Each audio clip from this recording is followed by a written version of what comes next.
2018 সালের আগে এবং 2018 সালের পরে রাজনৈতিক হিংসার বলি হয়েছেন এমন পরিবারে সরকারি চাকরি দেওয়ার সিদ্ধান্ত বর্তমান বিজেপি সরকার নিয়েছে। কার্যত তা করে দেখিয়েছে এই সরকার। এই সময় পর্যন্ত 18 জন চাকরি করছেন এবং বাকিদের নামের তালিকায় সিলমোহর পড়ার অপেক্ষায় রয়েছে এবং যারা যারা এই বিষয়ে চাকরির আবেদন করেছেন পরবর্তী ধাপে তাদের বিষয়গুলো মূল্যায়ন স্তরে আছে এবং রাজ্য সরকারের এই সিদ্ধান্ত এবং রাজ্য সরকার যে কারণে বিষয়গুলোর উপর গুরুত্ব দিয়েছে তা প্রকাশ্যে অনেক আগে আনা হয়েছে সরকারের তরফে।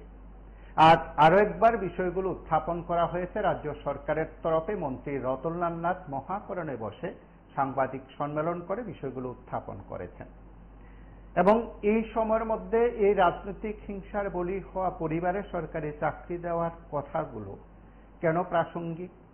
আবার কেউ কেউ বলতে পারেন যে এই সময় তো কোনো নির্বাচন নেই, লোকসভা নির্বাচন গেল অনেকদিন আগে এবং সামনের বছর এডিসির নির্বাচন এবং নগর সংস্থা নির্বাচন, 2028 সালে বিধানসভা নির্বাচন। এখন হঠাৎ করে এই বিষয়টি উত্থাপন করে রাজনৈতিক আক্রমণ, যদিও মহাকরণে মন্ত্রী যে বক্তব্যগুলো রেখেছেন সরকারের তরফে কিছু তথ্য উত্থাপন করে, তাতে হয়তো রাজনৈতিক বক্তব্যটা স্পষ্টই ছিল, কার্যত স্পষ্ট ছিল এবং এই বক্তব্যের মাধ্যমে তিনি যা যা বুঝিয়েছেন তা হল বিগত সরকারের সময়ে এই রাজনৈতিক হিংসার বলি হওয়া পরিবারগুলো এবং তথ্যগুলো কার্যত তিনি তুলে ধরলেন এবং 2018 সালের পর যেটা হলো তারও একটা ব্যাখ্যা তিনি তার মতন করে দিয়েছেন। আমরা এই অনুষ্ঠান থেকে মন্ত্রীর বক্তব্যগুলো আরো একবার আপনাদের কাছে তুলে ধরব এবং আপনারা যারা রাজ্যের বিভিন্ন জায়গা থেকে এই অনুষ্ঠান শুনছেন এবং সরকারের বা মন্ত্রীর বক্তব্যগুলো তার আগেও শুনেছেন, এখন আবার আরো একবার শুনবেন, আমার কথাগুলো শুনবেন বা পরবর্তী সময় রেকর্ড করা বক্তব্যগুলো শুনবেন। আপনারা হয়তো আপনি আপনার মতন করে আপনার এলাকার তথ্যগুলো আপনি মিলিয়ে নেবেন। এখন প্রশ্ন হলো রাজনৈতিক হিংসার বলি, রাজনৈতিক খুন সন্ত্রাস এখন কি একেবারে বন্ধ হয়ে গেছে? সেটা কেউই স্বীকার করবেন না। অন্তত সুস্থ মস্তিষ্কের কোনো নাগরিক যিনি এই রাজ্যের সামগ্রিক তথ্যগুলো সুন্দরভাবে রাখেন তিনি স্বীকার করবেন এখনো আছে। এখন প্রশ্ন হলো ওই সময় মানে মন্ত্রীর বিবরণ অনুযায়ী 2018 সালের আগে তৎকালীন বামফ্রন্ট সরকার এবং তার মাঝখানে কংগ্রেস টিইউজে সরকারের আমলে যে রাজনৈতিক খুন হয়েছে তার তথ্যগুলো তুলে ধরা হয়েছে। হয়তো সেই সংখ্যা অনেক বেশি হতে পারে। দপ্তরের মন্ত্রীর যে বক্তব্য, সেখানে বক্তব্য অনুসারে থানায় যে তথ্যগুলো লিপিবদ্ধ আছে তার নিরিখে তারা সেই বিষয়গুলো চিহ্নিত করেছেন, তার জন্য কমিটি হয়েছিল এবং এই সময়ের মধ্যে তা চর্চিত। কারণ বিজেপির সমস্ত স্তরে নেতা, মুখ্যমন্ত্রী থেকে শুরু করে অতিথি বক্তা থেকে শুরু করে অতিথি নেতৃত্ব থেকে শুরু করে রাজ্যের নেতারা সকলেই বলছেন 2018 সালের পর কোনো রাজনৈতিক খুন হয়নি, বিরোধীদের কোনো আক্রমণ করা হয়নি রাজ্যে, শাসক বিরোধী সবকা সাথ সবকা বিকাশের সেখানে সরকার চলছে, এ দাবি শাসক পক্ষে। কিন্তু এখন কি রাজনৈতিক হিংসা বন্ধ হয়ে গেছে?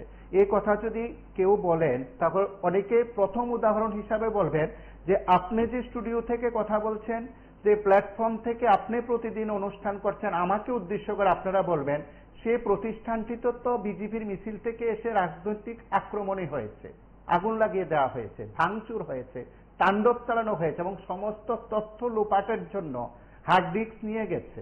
তো সেটা কি রাজনৈতিক হিংসাত্মক না? সেই ঘটনাগুলো কি বিজেপির প্রদেশ সভাপতি বা তৎকালীন মুখ্যমন্ত্রী, তৎকালীন স্বরাষ্ট্রমন্ত্রী তার জ্ঞাতসারে তার রাজ্যে ঘটনা ঘটেছে কি তা অস্বীকার করবে? পুলিশের কাছে কি তার কোনো তথ্য নেই? ক্রাইম ব্রাঞ্চে কি কাছে কোনো তথ্য নেই? অবশ্যই আছে। হয় এই তথ্যগুলো তখনই জোরালো হবে, কখন হবে? যখন রতনলাল নাথের আগে প্রাক্তন শব্দটা থাকবে এবং ডাক্তার মানিক সাহার আগে যখন প্রাক্তন শব্দটা থাকবে, এখন শাসক বিজেপির কথাটা যখন বিরোধী বিজেপি কথাটা থাকবে, তখন এই ঘটনাগুলো জোরালো হবে। এটাই একটা যে কোনো একটা সরকারের আমলের একটি দলের স্বাভাবিক ঘটনা, এটি যে কেউ সেটা বিশ্বাস করেন। যখন শাসক থাকবে তখন তারা ভালো, সন্ত্রাস হয় না এবং যখন বিরোধী শিবিরে যায় তখন এগুলো ব্যাখ্যায় আসে। এখন প্রশ্ন হলো, সে নিয়ে অনেক কথাবার্তা হয়েছে, আজকের বিষয় আমরা সেদিকে যাচ্ছি না। আমরা মূলত যে বিষয়গুলো দেখছি বা তুলছি আপনাদের কাছে, যে তথ্যগুলো দেওয়া হয়েছে সরকারের চাকরি, অর্থাৎ রাজনৈতিক হিংসার বলি হয়েছে সেই পরিবারগুলোকে চিহ্নিত করে বা নিয়ম কানুন মেনে, অবশ্যই নিয়ম কানুন মেনে সেখানে চাকরি দেওয়া হলো। এখন বিষয় হলো, আমরা আরো একটি বিষয় দিয়েছি, মামলার পুনরুদ্ধার, যেখানে মামলাগুলো পুনরায় সেখানে দেখা, পুনঃতদন্তের যে বিষয়গুলো এ রাজ্যের বিজেপি সরকার প্রতিশ্রুতি দিয়েছে, সে মামলাগুলোকে রিওপেন করার কথা যারা বলছিলেন, কার্যত তা এখনো হলো না। কেন হলো না? এই অনুষ্ঠানে আপনারা কথা বলবেন, এই অনুষ্ঠান থেকে আপনাদের বক্তব্য আমরা জানবো। অবশ্যই আজ মন্ত্রী যে তথ্যগুলো দিয়েছেন সেই তথ্যগুলো ওই আমলে বা ওই সময়ে বা তারপরও যে হয়েছে এক দুটো ঘটনা, তার নিরিখে সেখানে বলা হয়েছে, এবং এই ঘটনাগুলোর নিরিখে যদি সে ঘটনাগুলোর পুনঃতদন্ত হয় তাহলে অনেক কিছু বেরিয়ে আসবে। তাহলে এই পুনঃতদন্তের দায়িত্ব শুধু মুখে হলো, পত্রিকার হেডলাইনে হলো, টিভির পর্দায় সেখানে বাইট দেওয়া হলো, প্রতিক্রিয়া দেওয়া হলো, মুখ্যমন্ত্রী থেকে শুরু করে বিজেপির সমস্ত স্তরের নেতারা বলছেন এ পুনঃতদন্ত হবে, পুরনো সমস্ত মামলা রিওপেন হবে। কার্যত রিওপেন শুধু ভাষণে, বাস্তবে নয়। নমস্কার, কে বলছেন? একটু সময় দিবেন। আজকে রাজনীতিক যে আক্রমণ, যে কথাটা রতনবাবু বলছে, জানি না ওনার সম্বন্ধে আমার কত কথা কথাও না, কারণ ওনারা হাইলাইট করার প্রশ্নই আসছে না। ওইখানে তো নেশা রাজনীতি বেশি কথাবার্তার মধ্যে একটু ফারাক থাকে। তবে এদিকে আমি যাই না। আপনারা দেখুন, যখন তাই কংগ্রেস ছিল তখন রাজীব ভবনে কতবার হামলাও ছিল, আর যখন তাই বিজেপি হইল, বিজেপি হওয়ার পরে রাজীব ভবনে কতবার হামলা করা হয়েছে। এখন সিপিএম এর কার্যালয়ে কতবার হামলা করা হয়েছে, মেলা মাস বাড়িয়ে হয়েছে। তারপরে বিশালগড় বাড়ি হয়েছে, এমনি 9 বার হামলা করা হয়েছে। সুদীপ বর্মন কয়েকবার আক্রান্ত হয়েছে। আর খুব দেখলাম একটা বাজার সভা করতে গিয়া পুলিশের অনুমোদন নিয়ে বাজার সভা করবে, সেখানে বিজেপি তারা মিছিল দিয়ে ওইখানে ঢুকে গেছে। তা এই সাহস করতে পায় বিজেপি তারা। আর পুলিশ প্রশাসন আপনাদের মাধ্যমে জানাই যে এখন আপাতত বিজেপি কামচাগিরি বন্ধ করো, দারোগাবাবুর প্রতি আমাদের এই অনুরোধ থাকবে আপনাদের মাধ্যমে। রতনবাবু যে কথা বলছে সেই কথার হিসাব 2028 যখন গভর্নমেন্ট পরিবর্তন হইল, তাই রতনবাবু প্রাক্তন বিদ্যুৎ মন্ত্রী হবে, তখন তো উনার বিচারটা উনি পাইবে, কারণ পাওয়ার সময় আস্তে আস্তে মানুষ আইতাছে। তাই না? হিসাবের লোকে আপনারা দেখুন, আপনাদের অফিস আক্রান্ত, মেলামাঠ পার্টি অফিস আক্রান্ত, অফিসে পার্টি অফিস আক্রান্ত, উদয়পুর পার্টি অফিস আক্রান্ত, বিলুনিয়া পার্টি অফিস আক্রান্ত, মানুষের বাড়িঘর আক্রান্ত। গত 2 দিন আগে বিশালগড় পরিবার আছে, এক ভদ্রলোক পার্টি মিটিং এ গেছে, তার বাড়িঘর আক্রান্ত করে ডাকাতি, লুটপাট করে তাদের স্বর্ণ অলংকার টাকা সমস্ত কিছু নিয়ে গেছে। তো রতনবাবু কাকে বুঝাইতেছে? ত্রিপুরা মানুষ কি এত গজমূর্খ তাইনের মতো? তাই মনে করে তাইনি শিক্ষিত, তাই নিশ্চয় শিক্ষিত। এখন ত্রিপুরা মানুষ আছে, তাই যা বুঝাইতেছে তা বাস্তবের কোনো মিল নেই। এই যে আক্রান্ত হইতেছে, চাইনিয়ার কতবার আক্রান্ত হয়েছে বিরোধী, টাইম যখন বিরোধী ছিল, আর বর্তমান বিরোধীরা কতবার আক্রান্ত হইতেছে। এই হিসাবটা কইরা অন্তত চাইনিয়া অন্তত মন্ত্রী মহোদয় সম্মান পায়, আমরা সম্মান করি। ওই সম্মানের জায়গা থেকে কথা বলি পরে ভালো লাগবে আমাদের কাছে। আমরা অনুরোধ করবো আপনাদের মাধ্যমে, মন্ত্রী মহোদয় একটু হিসাব করিয়া চিন্তা ভাবনা করিয়া যাতে কথা কয়, ওখানে যেহেতু নেশাটা আসে ওই দিক থেকে দূরে থাকুক, একটা সুন্দর মানুষকে যাতে বিভ্রান্ত না হয়। এবং এই সময়ের মধ্যে যে আলোচনার বিষয়বস্তু সেটা হলো ওই সময়ের ঘটনাগুলোকে তুলে ধরা। আজকে মন্ত্রী সরকারের সিদ্ধান্তের কথা জানালেন, আমরা মন্ত্রীর বক্তব্য শুনবো, আপনাদের কথাও শুনবো।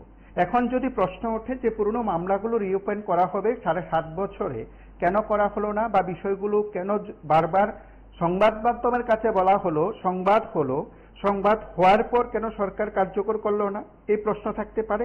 এই প্রশ্নের উত্তর বোধ হয় আমার কাছে দেওয়া সম্ভব নয়। তবে এটা ঘটনা, রাজনৈতিক হিংসাত্মক ঘটনা বন্ধ হয়ে গেছে। কেউ তা বলবেন, অন্তত সুস্থ মস্তিষ্কের কোনো নাগরিক বলবেন না, তিনি যাতে মানসিকভাবে যিনি সুস্থ স্বাস্থ্যবান এবং অবশ্যই তিনি তথ্য রাখেন, তখন তিনি বলবেন যে সেটা বন্ধ হয়নি। আর আমি যদি এ জায়গা থেকে বলি বন্ধ হয়ে গেছে মন্ত্রীর কোটানকোট বক্তব্য বা নেই বলি, তখন অনেকে বলবেন আপনাদের অফিসই তো আক্রান্ত হলো, এই ঘটনাগুলো কি মানে হিংসাত্মক ঘটনা নয়? কেউ কেউ বলবেন সেগুলো রাজনৈতিক হিংসাত্মক নয়, সেগুলো দুর্বৃত্তরা করেছে।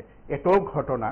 প্রত্যেক রাজনৈতিক দল, দাদা দিদি, তারা কিন্তু দুর্বৃত্তদের আশ্রয় এবং প্রশ্রয় আদর বুকে পিঠে রেখেই চলছে। এটা ত্রিপুরার জন্য দুর্ভাগ্য হোক, সৌভাগ্য হোক, সবার জন্য। আপনি টপ টু বটন বলতে পারেন। একেবারে উপরে যিনি বসে আছেন তিনি থেকে একেবারে নিচু স্তর পর্যন্ত যিনি আছেন, ওনার সঙ্গে দুর্বৃত্ত থাকেন এবং দুর্বৃত্তপনাকে তিনি প্রত্যক্ষ পরোক্ষভাবে সহযোগিতা করেন কিংবা আশ্রয় প্রশ্রয় দেন। এখন কেউ কেউ বলতে পারেন তারা তাদের না রাখলে কিভাবে রাজনীতি হবে, সেটা ভিন্ন বিষয়। কিন্তু দেশের বিভিন্ন রাজ্যগুলোর সঙ্গে তুলনা করলে এই রাজ্যে সেটা কম। কেউ কেউ বলবেন এই রাজ্যে হয়নি, এটা প্রথম হয়েছে ইত্যাদি কথা শুনতে শুনতে, রাজনৈতিক দলের দেওয়া তথ্যগুলো শুনতে শুনতে আপনারা অনেকেই ক্লান্ত হয়ে গেছেন। সেদিক থেকে রাজনৈতিক হিংসার ঘটনাগুলো অতীত থেকে বর্তমান হয়তো আপনারা রাজনৈতিক দলের নেতাদের কাছ থেকে শুনেছেন। এখন এই সময়ের মধ্যে যে সরকারের বক্তব্য, চাকরিগুলো দেওয়া হয়েছে, যে তথ্যগুলো আজ মন্ত্রী তুলে ধরেছেন, সেই ঘটনাগুলোর ব্যাখ্যা দিয়েছেন। আমরা মন্ত্রীর বক্তব্য শুনবো, আপনাদের কথা শুনবো এবং আপনারা কথা বলবেন, আপনাদের অভিজ্ঞতা আপনারা শেয়ার করবেন এই অনুষ্ঠানে। তার পাশাপাশি আপনারা চারদিকের কথাগুলো যদি তুলে ধরেন তাহলে বোধ হয় খুব গুরুত্বপূর্ণ বিষয় হলো রাজনৈতিক হিংসার বলি হওয়া অতীতের ঘটনাগুলো তুলে ধরার ক্ষেত্রে, পুনঃতদন্তের ক্ষেত্রে সরকারের কি কোনো দুর্বলতা আছে? শাসকের কি কোনো দুর্বলতা আছে? আরএসএস কর্মী খুন থেকে শুরু করে যাবতীয় ঘটনাগুলো এ রাজ্যের সংবাদপত্র আমরা অবশ্যই দায়িত্ব নিয়ে সেগুলোকে তুলে ধরে সরকারের কাছে একটু স্মরণ করিয়ে দেওয়া, একটু মনে করিয়ে দেওয়া, হয়তো এই কাজটি করেছি। এবং বিজেপির যারা কার্যকর্তা যারা আছেন তারা বারবার সেই বিষয়গুলোকে তুলে ধরেছেন, তারাও চান শ্যামহরি শর্মা খুনের আবার তদন্ত হোক, দোষীরা সামনে আসুক, পুলিশ তাদের বিরুদ্ধে ব্যবস্থা নিক। যারা শ্যামহরি শর্মার প্রতি শ্রদ্ধা জানান, শ্রদ্ধার অর্পণ করেন, প্রতি বছর স্মরণ করেন এবং অবশ্যই এই স্মরণ অনুষ্ঠানে যারা ভাষণ দেন তারা বাদ দিলে হয়তো অনেকে চান। নমস্কার, কে বলছেন?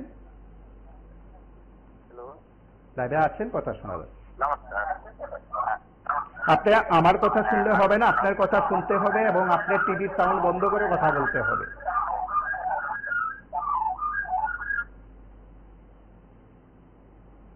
আমরা মন্ত্রীর সাংবাদিক সম্মেলনে বক্তব্য শুনবো এবং আপনাদের প্রত্যেকের কথা শুনবো। এই অনুষ্ঠানে আপনারা সরাসরি কথা বলবেন এবং যখন কথা বলবেন অন্য কোনো মাধ্যম থেকে আমাদের কথা শুনবেন না। নমস্কার, কে বলছেন?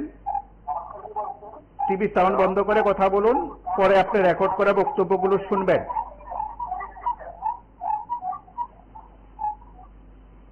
হ্যালো, আপনি টিভির সাউন্ড বন্ধ করে কথা বলুন, পরবর্তী সময় রেকর্ড করা বক্তব্যগুলো শুনবেন। বন্ধ করে দিচ্ছি। হ্যাঁ, শুনুন, বলুন। ত্রিপুরার যতগুলো চ্যানেল আছে না, আমাদের নিয়ে কথা বলুন। মানে শুনতে পারি না, সমস্ত ডিস্টার্ব। এই যে একটা অনুষ্ঠান দিচ্ছেন, সেগুলো ঠিক মতো মানে শুনতে পারবেন না, ডিস্টার্ব করতেছে। আপনার যিনি কেবল অপারেটর যিনি আছেন স্থানীয়ভাবে, ওনার সঙ্গে কাইন্ডলি যোগাযোগ করবেন আর আজকের অনুষ্ঠান নিয়ে কথা বলুন। আচ্ছা, এটা করুন। তখন যে বিষয়ে আলোচনা করছেন দাদা একটু আগে আমি শুনছি, কিন্তু কথাগুলো ঠিকই আছে, ভালোই আছে। আর যারা বিদ্যুৎ করে থেকে কথা করতেছে, কিন্তু এটা কিন্তু বিচারিতা নয়, মূল্যায়ন কতগুলো কথাও করছে, এটাও আমি শুনছি। ঠিক আছে, আমিও একটা কিন্তু ঠিকঠাক ভুল দেখেছি। তবে একটা কথা হচ্ছে, কারণ একটা সদিকে থাকা উচিত, সব দিকে নির্দেশিকা থাকা উচিত আমি মনে করি। কিছু কিছু ক্ষেত্রে কিন্তু ভুল হইতেছে, এটাকে সংশোধন করা দরকার আমি মনে করি। এটাই দাদা আমার বক্তব্য।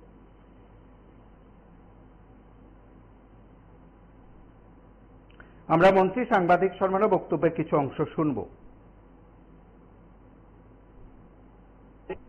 যদিও আমরা এটাতে যাচ্ছি না, দেখবেন। নমস্কার, কে বলছেন? হ্যালো, কথা বলুন।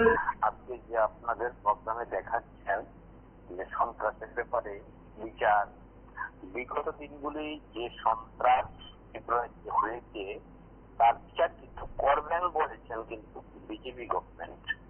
শুধু সন্ত্রাস নয়, যা যা দুর্নীতি ছিল বিগত সরকারের, বামফ্রন্ট সরকার থাকাকালীন যে অন্যায় তারা করেছে এবং যে তারা লুটতরাজ এবং গন্ডগোল তারা করেছে, সন্ত্রাস করেছে, এগুলি সবগুলির বিচার কিন্তু করবেন কিন্তু বিজেপি গভর্নমেন্ট। প্রতিশ্রুতি দিয়ে কিন্তু তারা এই রাজ্যে সরকার গঠন করেছে। এই সরকারে এসে কিন্তু আমরা এগুলির বিচার আর দেখতে পেলাম না। মানিক শাহ সরকার, এর আগে ছিল বিপ্লব দেবের সরকার। তো কেন তারা করলেন না? আমার মনে সন্দিহান আছে, ওরা আসলে সরকার পরিচালনা করতে যেভাবে করতে আছে, তাদের কিভাবে করতে, তাদের নিয়ম শৃঙ্খলা আইন কানুন প্রত্যেকে পাইছে, এইগুলো কিন্তু ত্রিপুরা রাজ্যের মানুষ খুব খুশি নন তারা যেভাবে সরকারটা চালাইছে। আর কেন তারা এইগুলি বিচার করে না, আমার মনে তাদের কোনো যুক্তি আছে। যারা বিচার করবেন তারা বলেছিলেন, তারা এসে কি করে দেখেছেন যে আগের সরকারের কি ভুল, কি ত্রুটি, কি দোষ ছিল, সেই দোষগুলি নিশ্চয়ই বড় আকারের ছিল না, যার জন্য তারা কিন্তু আর বিচার করেননি। বাদল চৌধুরীকে, মাননীয় বাদল চৌধুরী মহাশয়কে ত্রিপুরাতে একটা পুরাপুল করেছিলেন, যেটা ত্রিপুরা রাজ্যের গর্ব এখনো। শিউরালপুরটা করলে ওনার জেল খাটতে হতো বিনা দোষে। কিন্তু ওনার যদি কোনো দোষ থাকতো, জেলে পড়ে দিত, ত্রিপুরা রাজ্যের মানুষ খুব খুশি হতো, ইভেন আমরাও খুশি হতাম। কিন্তু ওনাকে কিন্তু জেলে পড়ালেন না, ওনাকে কষ্ট দিলেন, হুমকি দুমকি দিয়ে জেল সাধারণ মতো কিন্তু অন্যায় ভাবে জেল খাটাইয়া ছেড়ে দিলেন। তার কোন বিচার কবে নাগাদ হবে? না উনি কি মরলে হবে না থাকতে হবে? মনে হয় উনি মারা গেলে ওই হবে, কারণ থাকতে তো আর করতে পারবেন না, কারণ উনার যদি কোনো দোষ থাকতে তাহলে করতেন। দোষ নাই যেহেতু করেননি। রুলবিলির ব্যাপারে মাননীয় প্রাক্তন মুখ্যমন্ত্রীর ব্যাপার, যিনি মানিক সরকারের যে ব্যাপার দোষ ছিল, উনি রুলবিলির কাণ্ডে বলছিলেন ওনাকে জেল খাটাইবেন, ওনার বিচার করবেন। ওই করলেন না কেন? ওনার বিচার করলেন না কেন? ওনারা কি বিচার দিতে পারেননি? ওনারা কিসের জন্য এসে বসেছেন মন্ত্রীর মধ্যে? যদি বিচারই না করতে পারেন, মানুষকে খুশি না করতে পারেন। কিন্তু আরেকটা পাচ্ছেন, বিচার যদি না করতে পারেন, আরেকটা কিন্তু পাচ্ছেন, তাদের দলের যে সন্ধ্যা পান্দা পৃষ্ঠা প্রমুখ থেকে আর পরে মন্ডলের সমস্ত নেতারা একটা পাইক বাহিনী তৈরি করছে। পুলিশ দিয়ে কিন্তু বিচার করবেন না, বিচারটা করেছেন পাইক বাহিনী দিয়ে পিটাইছেন। যারা বিগত দিনগুলি রাজনীতি করেছেন তাদেরকে পিটাচ্ছেন, আর এখন যাতে রাজনৈতিকের কথা না বলতে পারেন, যদি কথাই বলেন তাহলে তার পিটা। কেউ যদি বিরোধী দলের মিটিং মিছিলে যান, তারই পিটা, তারই সন্ত্রাস, ওই বাইক বাহিনী দিয়ে তাদের। এই জিনিসটা কিন্তু এই সরকার, বিজেপি সরকার কিন্তু করতে পারলেন। এটার জন্য ওনাকে পুরস্কার দিতে হবে। ত্রিপুরা রাজ্যের মানুষকে, সমস্ত জনসাধারণ পুরস্কার দেবেন বাইক বাহিনী তৈরি করে যে বিচারটা উনি করতে আসছেন, বর্তমান যে দল করতেছেন। ওনারা কিন্তু আইনের মাধ্যমে বিচার করেন না, ওনারা কিন্তু নিজেদের পার্টি করতে গিয়ে বিচার করেন। কি বিচার করেন? যারা বিরোধী দলের সংগঠন করেন, বিরোধী দলের মিটিং মিছিলে যোগ দেন, তাদেরকে পিটাই করা।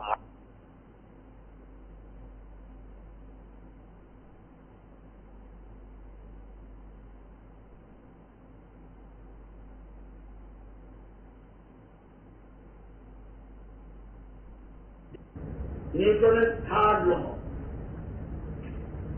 For every action, there is an equal and opposite reaction.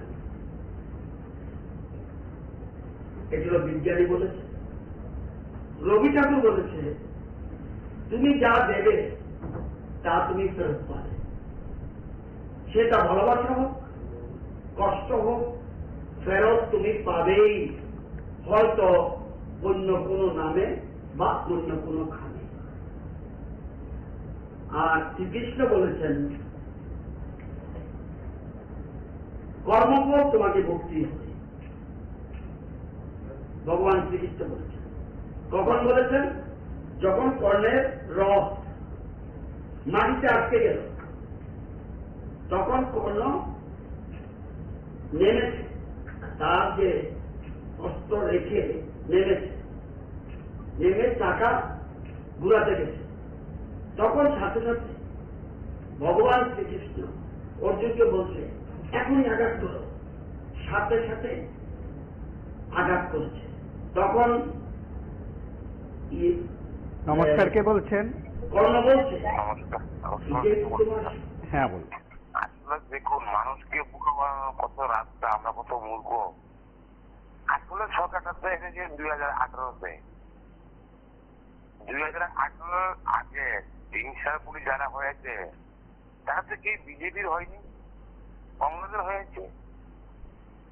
এবং এই সরকারটা, আমি যে বলি কংগ্রেসের সরকার, এই সরকারটা তো ওদেরকে বেনিফিট দেওয়ার জন্য এই সিদ্ধান্ত নিয়েছিল। চাকরি নেওয়া হলো। প্রকৃত যদি সাম্য বিচার হতো তাতে ওদের জানতে যে না, মানুষ খুন হওয়ার পরে মানুষ বিচার পায়। তোমরা তো 7 বছর ক্ষমতায় আছো, ডাবল ইঞ্জিনের সরকার, সিবিআই ইডি দিয়ে সাংবাদিক সর্বত্র করে না কেন? তাহলে তো মানুষ দেখতে পাচ্ছে তোমাদেরকে আরো সত্যের সঙ্গে যুক্তি করতে পারতো। আসলে মানুষকে ঠকা বানানোর জন্য আমরা রাজনীতি করি, অন্য কিছু না। ওই সময় কে ছিল? বিজেপি। কে আক্রান্ত হয়েছিল? তাকে কিছু হয়েছে? ওরা কি বিজেপি পরিবারের? ওরা কংগ্রেসের পরিবারের? মানুষকে বোকা বানাতে হলে এই ধরনের কিছু সিদ্ধান্ত নিতে হবে। সেটার পরে ওরা ওদের কিছু নিকট আত্মীয় বন্ধু বান্ধবের কাছে চাকরি দিয়ে নিয়ে নিচ্ছে। এই বলে আমি শেষ করলাম।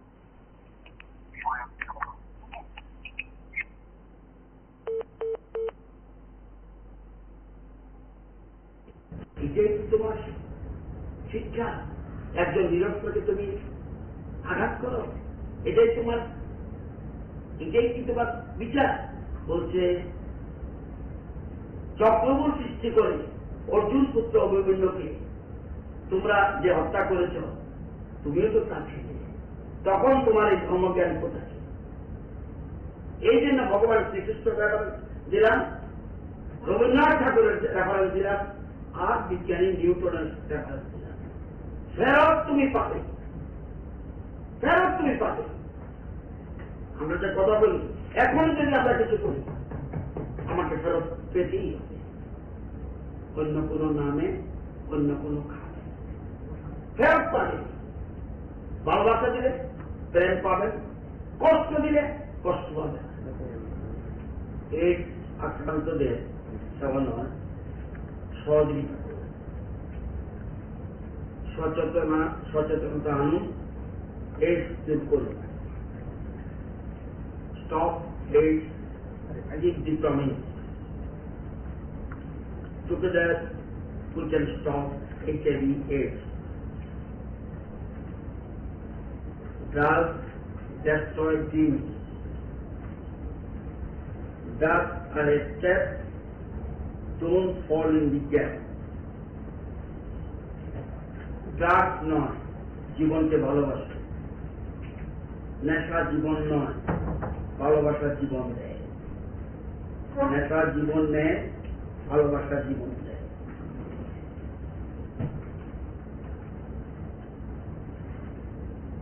এটা এই কারণে খুব বললাম, ওই দিন বলেছিলাম প্রত্যেকটি প্রোগ্রামের আগে এই এইচআইভি সম্বন্ধে সবাই আমরা যদি বলি, এক সুর সারা রাখি, সবাই মিলে রাজনৈতিক ভাবে, সম্মিলিত ভাবে, পৃথক ভাবে ডাক্তারের বিরুদ্ধে যদি বলি, নেশার বিরুদ্ধে বলি, তাহলে আমাদের রাজ্যে এটাকে আমরা মোকাবেলা করতে পারব। কারণ এখন আমাদের হাঙ্গার, পোভার্টি আমাদের কাছে বড় চ্যালেঞ্জ।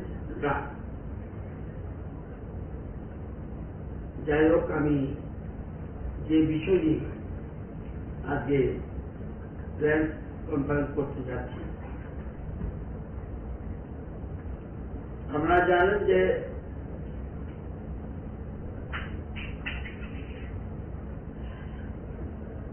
রাজনৈতিক খুন সুস্থ গণতন্ত্রের জন্য শুভ না। রাজনৈতিক খুন সরকারের চরম ব্যর্থতা এবং লজ্জা। আমরা যদি দেখি আমাদের সরকারের আগে যারা ছিল তাদের সময় অসংখ্য রাজনীতি খুন হয়েছে, যা গুণে শেষ করা যাবে না। সেই বিধায়ক মধুসূদন সাহাই হোক, সে বাজারঘাটের স্বপন দাস জাতীয় কংগ্রেসের নেতা, সেই দেবলদেব আগরতলার, দীপঙ্কর নাথ শর্মা খোয়াইয়ে, অতীশ চৌধুরী খড়গপুরের গ্রাম পঞ্চায়েতের চেয়ারম্যান, নৃপেন্দ্র দেবনাথ প্রধান জাম্বুরা গাঁও সভা, সুজিত গোস্বামী জাতীয় কংগ্রেস কর্মী মোহনপুর, শ্যামল বর্ধন জাতীয় কংগ্রেস কর্মী আগরতলা, মন্টু দাস আগরতলা, ভজন ঘোষ খড়গপুর, ভূষণ ঘোষ খড়গপুর, নিখিল দে কংগ্রেস কর্মী খড়গপুর, দীপক বিশ্বাস কংগ্রেস কর্মী বরিষ্ঠ চমন, অনিল জনপতি কংগ্রেস কর্মী আমেরিকা সাবরুম, দিলীপ শাহ কংগ্রেস কর্মী মনুবাজার সাবরুম, শ্যামল সেনগুপ্ত আঞ্চলিক সাধারণ সম্পাদক RSS পশ্চিমবঙ্গ আসাম উত্তর পূর্বাঞ্চলের, Sudamoy Dutta Agartala incharge RSS, Debendranath De pracharak RSS, Shubhankar Chakraborty জেলা প্রচারক RSS, শ্যামলী শর্মা বিজেপি, সালেমার ইউজেস প্রার্থী মঙ্গল প্রসাদ দেববর্মা, প্রসন্ন দেবনাথ প্রধান সালেমা, জগদীশ ঘোষ কংগ্রেস প্রার্থী কমলপুর, মাখনলাল সরকার কংগ্রেস কর্মী বিশালগড়, গৌরী মলসুম বিজেপি, নিশিকান্ত চাকমা ছামনু, চানমন ত্রিপুরা বিজেপি রেশাবাড়ি থেকে শুরু করে আপনার পরীক্ষিত বাউরি কৈলাসহর, পরিমল সেন লাউগান, পার্থ চৌধুরী চিরানিয়া, সত্যজিৎ কর্মকার শান্তির বাজার, উত্তম দেববর্মা লাম্বু কমলপুর, প্রদীপ ঘোষ কংগ্রেস কর্মী শ্রীনগর সাবরুম, সোয়াদগঞ্জ জাতীয় কংগ্রেস কর্মী তুলাকুনা খড়গপুর, এরকম অসংখ্য, রামনগরের শঙ্কর ভৌমিক, জয়ন্ত, সুব্রত দেবনাথ, সঞ্জু দেবনাথ, রতন মিয়া, আব্দুল হক, আব্দুল মিয়া, দিলীপ ঘোষ, খোয়াই সোনাতলার হেমলতা দেবী, কৈলাসহর চণ্ডীপুরের পরীক্ষিত বাউরি, শান্তির বাজারের পরিমল সেন, শান্তির বাজারের সত্যজিৎ কর্মকার, তুলা সূত্রধর ব্যবসায়ী আগরতলা, বিশ্বমুখের বহু মানুষ, ভগীরথ মিত্র থেকে আরম্ভ করে আশুতোষ পোদ্দার থেকে আরম্ভ করে বহু, শান্তির বাজারে বহু, গুণধর রিয়াং মনু থেকে আরম্ভ করে নীল মিত্র, বহু মানুষের নাম যারা বিরোধী দল করত, জুলাইবাড়ি যদুনন্দন দত্ত থেকে আরম্ভ করে, গৌরাঙ্গ সেন্টার থেকে আরম্ভ করে বহু মানুষ, বিলোনিয়া সুবল মজুমদার বল্লামুখ বিলোনিয়া থেকে আরম্ভ করে বহু মানুষ, রাজনগরের বিশু সাহা থেকে আরম্ভ করে সাধন দেবনাথ রাজনগর বহু মানুষ, মনুর বহু লোক, সোনামারা সাব ডিভিশনের মেহবুব রহমান থেকে বক্সনগরের ফরিদ খান থেকে আরম্ভ করে দুর্গাপুরের বহু লোক, খোয়াইয়ের বহু লোক, অসংখ্য মানুষ পলিটিক্যাল মার্ডার হয়। এটা শত শত রাজনৈতিক কর্মী খুন হয় এবং এটা সে সময় যারা সরকার ছিল সেই সরকারের চরম ব্যর্থতা এবং লজ্জা। যখন ভারতীয় জনতা পার্টি ক্ষমতা আসে তখন আমরা কে কোন দলের আমরা দেখি, কে কোন দলের কর্মী খুন হয়েছে আমরা দেখিনি। আমাদের যেহেতু সরকারের স্লোগান সবকা সাথ সবকা বিকাশ, অন্তিম ব্যক্তির ডেভেলপমেন্ট, সেই জন্য আমরা সে সময় আমাদের নেতৃত্ব সিদ্ধান্ত গ্রহণ করেছে যে যদি পলিটিক্যাল ভায়োলেন্সের কারণে কোনো কর্মী খুন হয় তাহলে তাদের জন্য আমরা একটা স্কিম বের করেছি। এটা হলো scrutiny committee for scrutiny of application received for providing employment to members of family of person killed under political violence. এই একটা সিদ্ধান্ত গ্রহণ করি এবং এই জন্য একটা কমিটি ফর্ম হয়। কমিটির মধ্যে রয়েছেন, এই কমিটির চেয়ারম্যান আমি নিজে, রাজ্য সরকার এই কমিটি করে দিয়েছে। রয়েছেন মেম্বার হিসেবে ল সেক্রেটারি, রয়েছেন আইপিএস সেক্রেটারি, রয়েছেন একজন আইজিপি, রয়েছেন additional oblique joint secretary home, director ITA, এবং এটা কোঅর্ডিনেশন করবে কোঅর্ডিনেটিং ডিপার্টমেন্ট হল আইসি। সেখানে আমরা বলি যে আমাদের হোক না কেন, যদি কোন রাজনৈতিক খুন হয়ে থাকে, যে সরকারের সময় হয়ে থাকুক, এটা সুস্থ গণতন্ত্রের লক্ষণ নয়। আমরা তখন সিদ্ধান্ত নিয়েছি সেই পরিবারে আমরা একটা চাকরির ব্যবস্থা করব এবং সরকার কমিটি করে দিয়েছে। এখন পর্যন্ত এই কমিটির কাছে 39টা পিটিশন করেছে, 39টা পিটিশন করেছে এবং 39টা পিটিশনের মধ্যে আমরা 18 জনকে বিভিন্ন ডিপার্টমেন্ট চাকরি দেওয়া হয়েছে এবং যেসব পরিবার, যেমন বিশালগড়ের লেম্বু তলি বিরলাল সরকার খুন হয়েছিল, ওনার পরিবার চাকরি পেয়েছে। গৌরহরি মনসুরের পরিবার চাকরি পেয়েছে। অমূল্য মালাকারের পরিবার চাকরি পেয়েছে এবং চানমোহন ত্রিপুরার পরিবারে চাকরি হয়েছে। টুনু শুক্লবৈদ্য ওনার পরিবার চাকরি হয়েছে। সুনীল চন্দ্র দে ওনার পরিবার চাকরি হয়েছে। নিশিকান্ত চাকমা ওনার পরিবার চাকরি হয়েছে। লিটন বিশ্বাসের পরিবারে চাকরি হয়েছে। শচীরানী চৌধুরী পরিবারে চাকরি হয়েছে।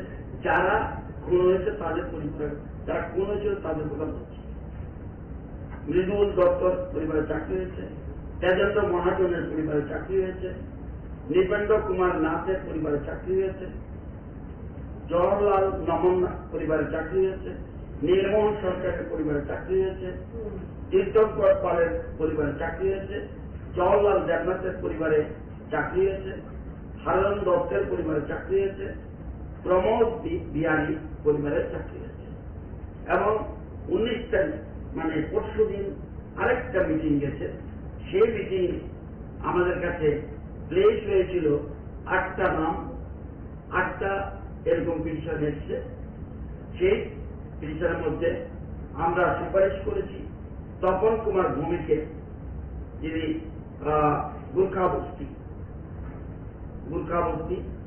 মার্ডার হয়েছিল, আমরা সুপারিশ করেছি।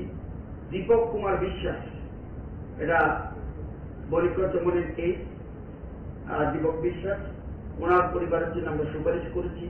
সুব্রত দত্ত আমরা কমিটি বসে ওনার পরিবারের সুপারিশ করেছি। আমরা সুপারিশ করেছি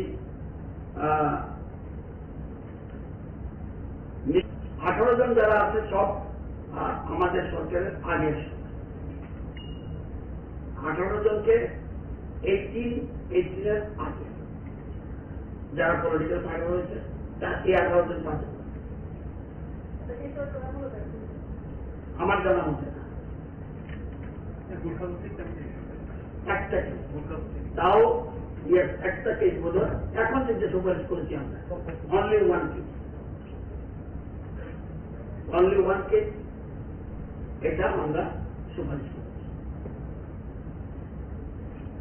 আর যে নাম বললাম, নাম বললে আপনাদের পত্রিকা একটা, যে কোনো একটা পত্রিকা, যে কোনো পত্রিকা নাম বলি, আপনাদের পাতা টাকা ধরবে না।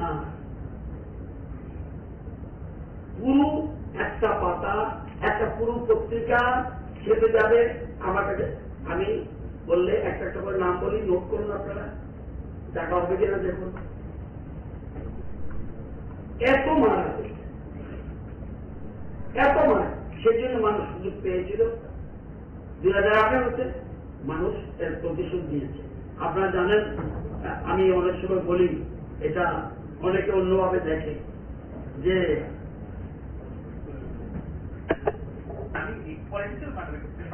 সেগুলি এরভাবে আলাদাভাবে বিচার করা হয়নি। পলিটিক্যাল কেসের দ্বারা স্ট্যাটাইজ করতে হবে। এটাও আমাদের কমিটমেন্ট ছিল আপনাদের, কি ছিল যে পলিটিক্যাল মার্ডারের ক্ষেত্রে যারা অ্যাকিউজ তাদেরকে বিচারের আওতায় আনবে। সরকার একবার বলেছে, কিন্তু সেটাকে আনতিকানি হিসেবে বললাম, রেকর্ড না থেকে কি করবেন আপনি? যা আছে এরকম কয়েকটা কেসের মধ্যে অলরেডি স্টেপ নিয়েছিল। সেখানে ল ডিপার্টমেন্টের সাথে মুখ্যমন্ত্রী, ল ডিপার্টমেন্ট, নমস্কার, কে বলছেন? হোম ডিপার্টমেন্টের সাথে আলোচনা করছে এগুলি কিভাবে। হ্যাঁ বলুন, হ্যালো কথা বলুন, হ্যালো কথা বলুন। নমস্কার, দক্ষিণ ত্রিপুরা থেকে বলছি। হ্যালো, কথা বলুন। বলছি কি, যাদের পরিবারে মন্ত্রীমশাই বলছেন রাজনৈতিক খুনের ফলে চাকরি হচ্ছে, এমন অনেকগুলি কেস আছে দক্ষিণ ত্রিপুরার মধ্যে। ধরেন রাজনৈতিক খুনের ফলে চাকরি পেয়েছে, উনি চাকরি থেকে রিটায়ারমেন্ট থেকে চলে গেছেন, আবার উনার ছেলের জন্য রাজনৈতিক খুনের জন্য আবার চাকরি পাওয়ার জন্য আবেদন করছে। এরকম বহু কেস আছে, এমন হয়েও গেছে। আগে একটা চাকরি পেয়েছে পিরিয়ডে রাজনৈতিক খুনের জন্য, সেই কেসগুলি যখন চাকরি থেকে রিটায়ারমেন্টে শেষ হয়ে গেছে আবার আবেদন করে এই সরকারের আমলে আবার চাকরি পেয়েছে। তাহলে একটা রাজনৈতিক খুনের জন্য দুবার চাকরি হচ্ছে। নমস্কার।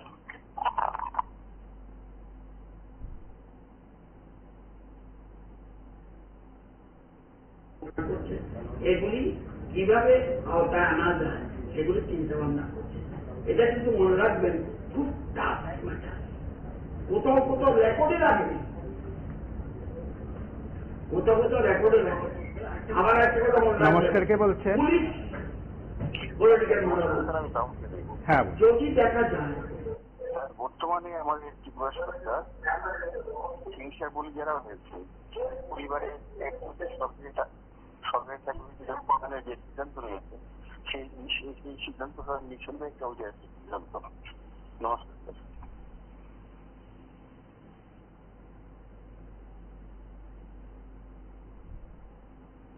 নমস্কার, কে বলছেন? হ্যাঁ, আজকে যে রাজনৈতিক হিংসার পরিবারে সরকারি চাকরি যে তদন্ত নির্দেশ দিয়েছে, কারণ আসলে দেখেন সরকার যদি সালবাহানা করে তাহলে চাকরি পাওয়ার ক্ষেত্রে অনেক জটিলতা থাকে, সেই স্বাভাবিক। কারণ সরকারের মানুষের রাখতে হবে আসলে রাজনৈতিক সংঘর্ষে মারা গেছে কি চাকরি পেতে পারে কিনা না কি, সেটা আসলে মূল বিষয়। কিন্তু আসলে আমরা তো প্রতিনিয়তই আলোচনা করি এই সরকারের সম্বন্ধে, কারণ এই সরকারের ভাবমূর্তি এবং সরকারের যে জনগণের মানুষের সাথে কাজ করার কথা কোনটাই এখন পর্যন্ত করে নাই। কারণ সারা ত্রিপুরায় যে একটা মানে ব্যক্তি গণ্ডগোলের মাধ্যমে চালানোর চেষ্টা করছে, প্রতিনিয়ত কোনো না কোনো ভাবে কোন দলের উপরে আক্রমণ করে চালাচ্ছে প্রতিনিয়ত ভাবে। কোনদিন এই ত্রিপুরা রাজ্যের প্রশাসন কতটুকু দিক শক্তিশালী রয়েছে সেটাও আমরা বুঝতে পারিনি। কংগ্রেস প্রোগ্রাম করবো সেটা আক্রমণ করে আজকেও উদয়পুরের মাধ্যমে আমরা দেখলাম যাত্রামের মাধ্যমে সুদীপ উপরে আক্রমণ, আশিস শাহার উপর আবার কংগ্রেসের নেতৃত্ব টিকেন ভালের উপর আক্রমণ, প্রতিনিয়ত বহিরাগতরা আক্রমণ করে যাচ্ছে। তাদের আসলে এসব করতে করতে কিন্তু তাদের সরকারেরও ভিত নষ্ট হয়ে যাচ্ছে, সংগঠনের ভিত নষ্ট হয়ে যাচ্ছে, কিন্তু আসলে যা সারা ত্রিপুরার যে দুর্বলতা প্রকাশ হয়ে যাচ্ছে। কারণ আসলে বিজেপি সরকারের সাংগঠনিক শক্তিশালী সেটা আসলে মানুষ মনে করতে পারেনি, কারণ তারা একটা সন্ত্রাসের মাধ্যমে মানুষকে ভীত করে রাখার জন্য কিন্তু প্রতিনিয়ত চেষ্টা করেছে। আমরা আবেদন করবো P24-এর মাধ্যমে প্রশাসন এবং রাজ্যের ডিজি আইজির কাছে, আপনারা গণতন্ত্র ফিরিয়ে যাবেন না। যারা বিভিন্ন দলের রাজনৈতিক নেতারা সাংগঠনিক গণতন্ত্রের মাধ্যমে যাতে সংগঠনে কংগ্রেসের মতন করে প্রোগ্রাম করতে পারে, বামপন্থের মতন প্রোগ্রাম করতে পারে, দল রয়েছে সারা করতে পারে, সেটার উপর যাতে বাধা বিঘ্ন ঘটে এবং যাতে প্রতিহত করার জন্য প্রশাসন ভূমিকা গ্রহণ করে। কারণ আমরা দেখলাম বিশালগড়ের ঘটনা একদম জামাইয়াদের মতো করে যাচ্ছে পুলিশ প্রশাসন। আসলে ত্রিপুরা রাজ্যের ইতিহাসে বা স্বাধীনতার ইতিহাসের পর থেকে এই ধরনের ঘটনা মানুষের দেখছে কিনা সেটা আসলে কেউ বলতে পারে না, কিন্তু আমরা তো বলতে পারি না, অন্য যারা রয়েছে তারাও বলতে পারে না। কিন্তু আসলে ত্রিপুরা রাজ্যের গণতন্ত্র কোথায় হয়েছে? ত্রিপুরা রাজ্যে কোনো উন্নয়ন নেই, কাজ নেই, কর্ম নেই, বেকার কাজ নেই, সরকারি চাকরি নেই, মানুষের কর্মহারা হয়ে যাচ্ছে।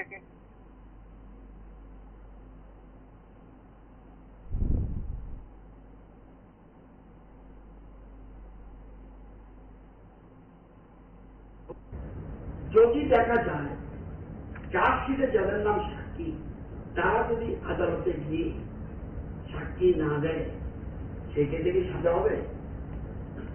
যদি জাজ নিজেও জানে এটা আমি আমার সামনে বলছি তাহলেও কিন্তু আওতায় আনতে পারবে না। চার্জশিট এমন এক বিষয়, চার্জশিটে যাদের সাক্ষীর নাম থাকে সেই সাক্ষীরা যদি আদালতে গিয়ে না বলে ঘটনা এই জন্যই দেখবেন কনভিকশন রেট সত্য তুলনামূলক যা হওয়া উচিত হয় না। কিন্তু এখন সরকার অন্যভাবে চিন্তা করছে, সাক্ষীদের পুলিশ দিয়ে আনানোর চেষ্টা করছে, তাদেরকে আগের থেকে যাতে কোন রকম আসামি পক্ষ মানে অভিযুক্ত পক্ষ তাকে যেন মোটিভেটেড না করতে পারে সেই জন্য এটা চিন্তা ভাবনা।